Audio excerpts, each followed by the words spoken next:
Hello guys, good morning.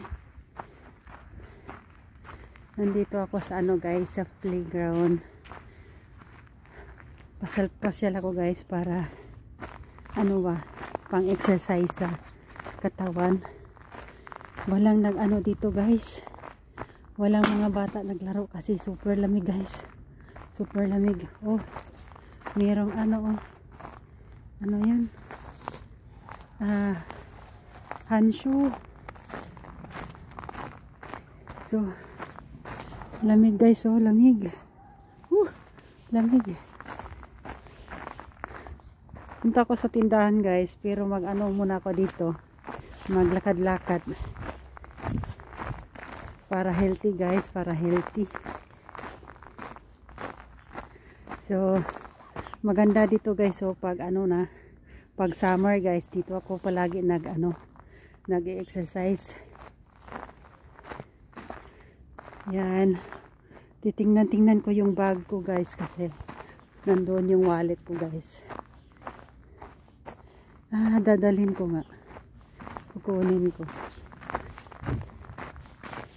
So, lagi akong lumalabas guys pag tuwing umaga para exercise guys sa health. Kasi hindi ako nagjo-jogging guys kasi ang lamig. Malamig guys, malamig. Ayokong mag-jogging ng lamig. Walking lang. Ganyan. Oh. Oy. So,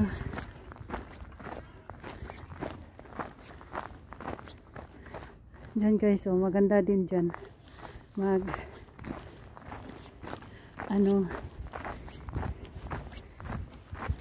Mga bata dito pag summer guys, marami sila maglalaro. Ayan. Pag ganyan guys, doyan. Grabe yung lamig. Wala akong gloves. And then dito naman guys, yung mga balas guys. Hindi delikado dito guys yung mga glass kasi laging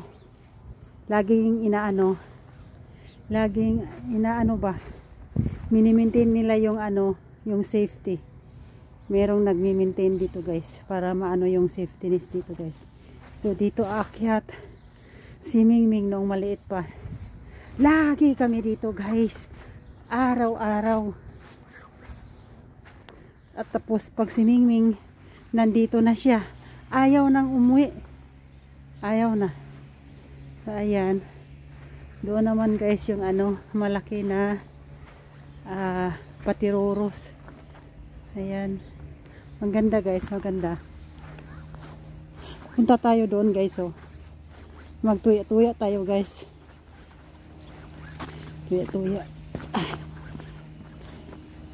So, dito tayo guys. Saan ko ba yung camera? Wala akong stand. Selfie sticks. Dito na lang. Agoy.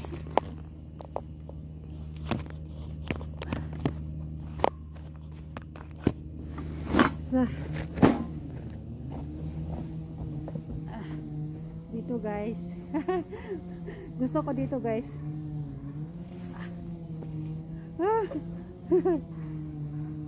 So, madalas ako dito guys naglalaro. Kasi pag mga ganitong oras guys, walang mga bata kasi nandun lahat sa school.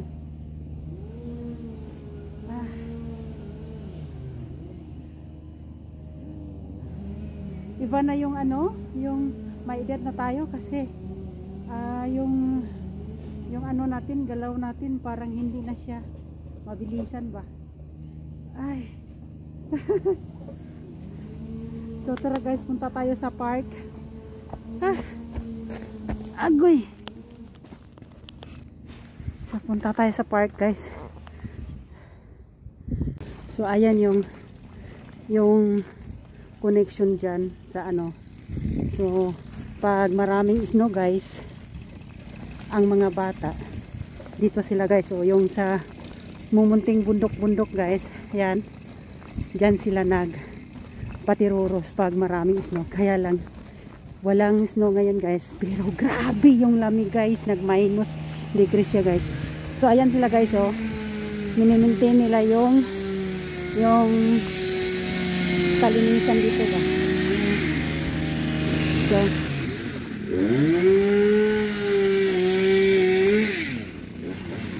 ayan sila guys. Nag-putol ng mga damo kahoy.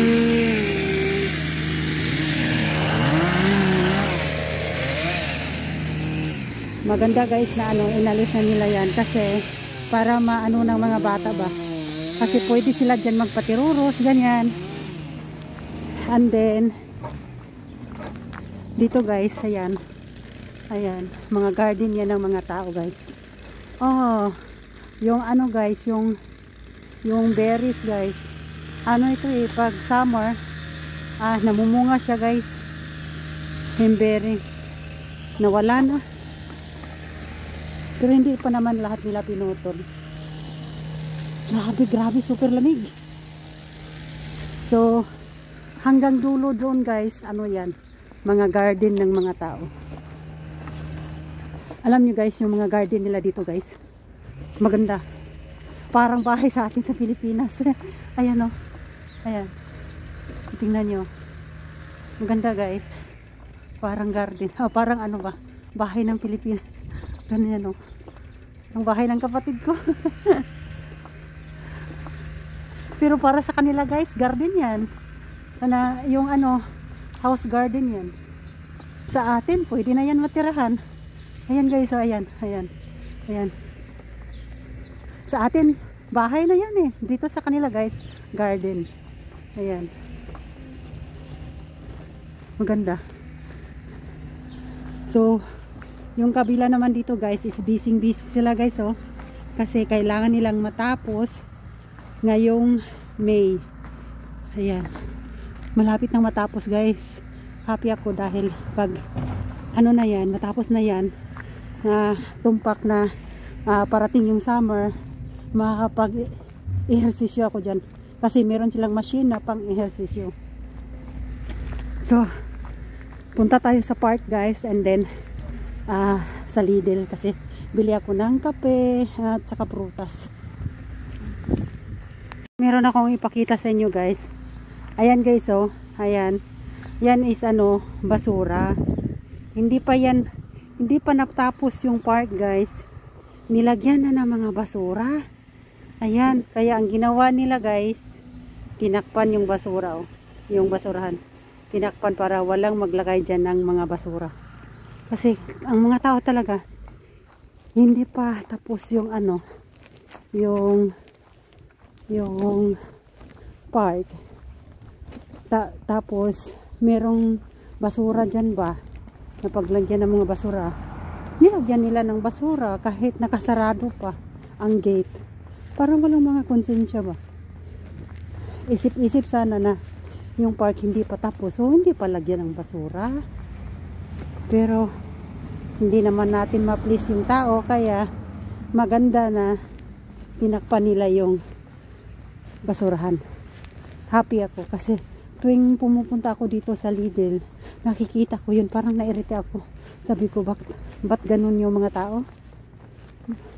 Hindi na lang yung mga basura nila, yung mga pupo ng aso ba, dali na lang nila sa kanilang basurahan. Kasi hindi pa naman yan magagamit na basura, tapos ginagamit nila. So, itong daan guys is patungong parking.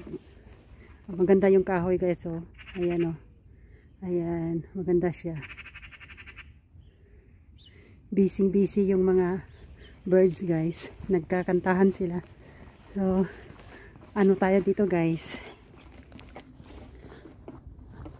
Na-enjoy ako guys sa sa mga ganito ba na area, yung tahimik lang, yung nakakapag-relax yung ang utak, ang katawan, ganyan. Hindi ako guys, hindi ako mahilig sa city. Kasi parang alimusungan ko guys, paano ba yan sa Tagalog guys? Alimusungan ko guys sa city. Kaya mas prepared ko yung mga ganitong ano lang, tahimik. Tapos nakikita ko yung mga punong kahoy, ganyan. Yan siya guys, is talagang pag mag ano na yan guys, springtime, sisibol yung mga dahon. At saka ito naman guys, hindi siya nawawalan ng dahon dahil pang ano talaga yan, pang winter talaga yan. So gusto ko yung mga ganitong moment, yung ano lang, lakad-lakad, and then yung makapag muni-muni, relax, ganyan, makapag thankful sa God, ganyan. So ako guys, pupunta lang ako sa city guys pag ano, merong ano bird guys. So ayan siya, lumipad na ano siya. Ayan o, ayan, marami sila guys. Ayan, lumipad. So pag summer guys, punong-puno siya ng mga dahon dito. Para kang naglalakad sa ano, sa paradise. Ayan, marami.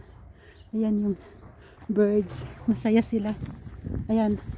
Yan guys, natutuwa ako ba kasi si God talaga no, talagang walang makakapantay sa kanya dahil kalain nyo yung patay na dahon pag springtime na siya, mabubuhay.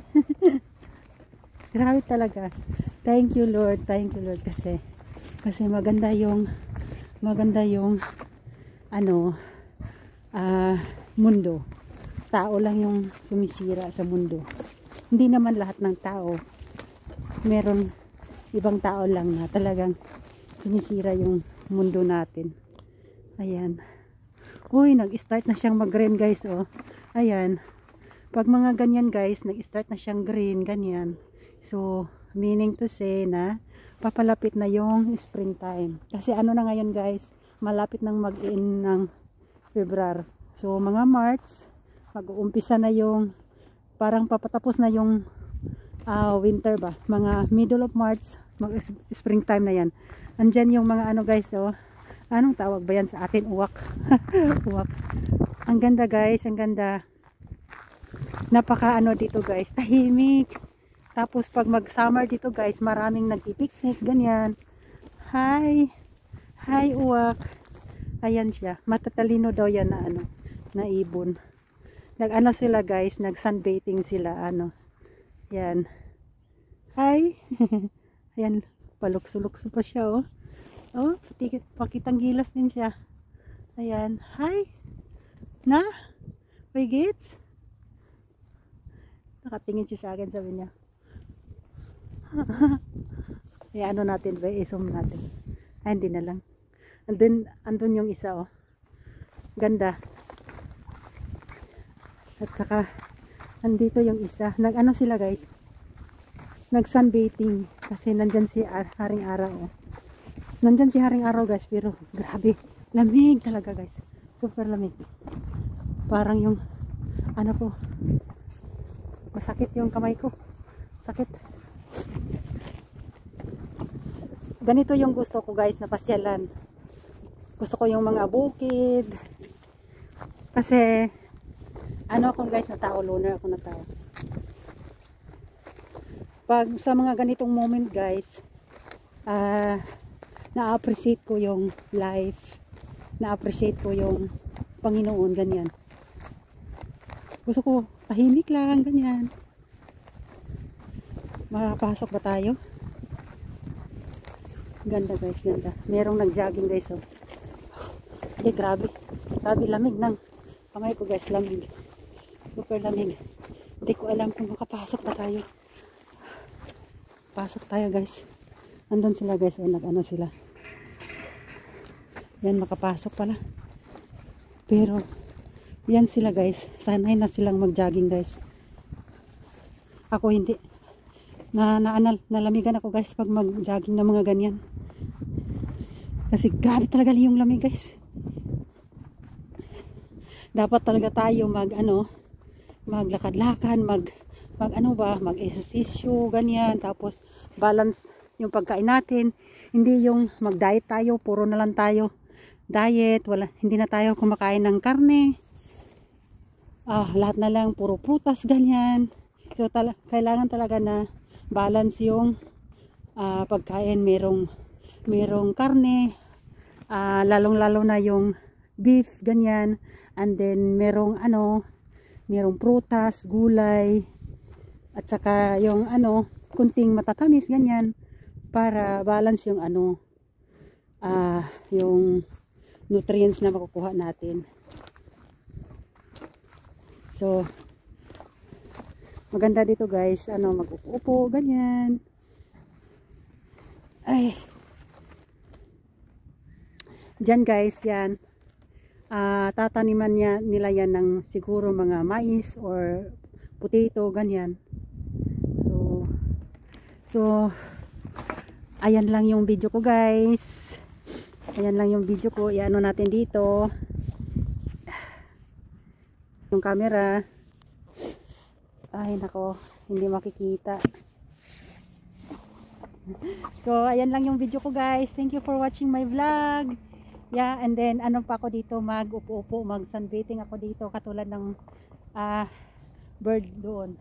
So thank you for watching my vlog. See you in the next time. Bye bye.